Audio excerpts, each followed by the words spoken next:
ఏంటి నాకు ఇటుకలు ఎందుకు? ఇటుకలో కిల్లు కట్టుకునేవాడికే పనికి వస్తాయని చెప్పింది ఎవడైనా? వచ్చేది పచ్చల సేదనం, కారంలో కలపడానికి ఇటుక పొడి కావాలి. ఏంటి బియ్యంలో కలపడానికి రాళ్ళు పంపుతావా?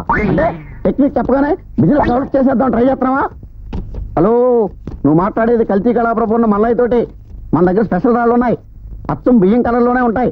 కిడ్నీలో దూరే కానీ కలర్ మారో. అట్టగే ఉన్నాను. మల్లయ్య, నువ్వు ఇచ్చే ఎంతో 10,000 గంట సేపు వెయిట్ చేయాలా? కోపడకండి సార్. అవతల ఫోన్లో కుర్రాడికి గోధుమ పిండిలో ఉప్పు కలపొచ్చని, రవ్వలో ఇసుక కలపొచ్చని చిన్న చిన్న విషయాలు కూడా తెలియవు చెప్తున్నాను. ఇందులో ఏం కలపలేదు కదా? అబ్బే లేదండి, ఇంకా అంత టెక్నాలజీ డెవలప్ చేయలేదు. అయితే కలుపుతాం అనమాట. అబ్బాబ్బే, ఈయనెవరు? మా సాంబశివరావు అనే అల్లుడు. Oh glad to meet you sir. Radhakrishna గారు, మీరందరూ కష్టపడి ఆ సరుకులను ఇక్కడ మోసుకు రాక్కర్లేదు. నెక్స్ట్ టైం నేనే మీ ఇంటికి వచ్చి తీసుకుంటాను. మా ఫ్యామిలీలో ఎవరి పనులు వాళ్ళే చేసుకుంటాం. ఓహో, కల్తీ లేని ఫ్యామిలీ అన్నమాట. బాగుంది. సెలవు.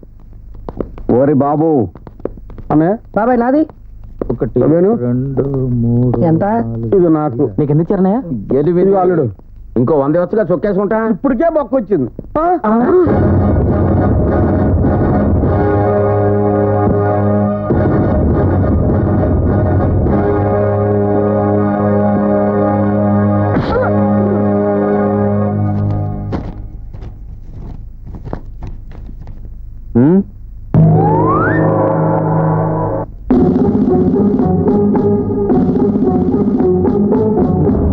లేవండి బాబు, ఈ విషయం ఎంతతో మర్చిపో.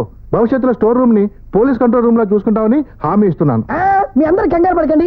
ఆనంద్ మనలాగా ఎదవేం కాదు, మిమ్మల్ని అందరినీ క్షమించేస్తాడు. అంటే నేను క్షమించొద్దా? మీ అందరికి మీనింగ్ ఎలా వస్తుందా? ఇంకొకసారి ఇలాంటి వ్యధ వేషాలు వేశారంటే నేను పెద్ద ఆయనతో చెప్పి తాట తీస్తాను.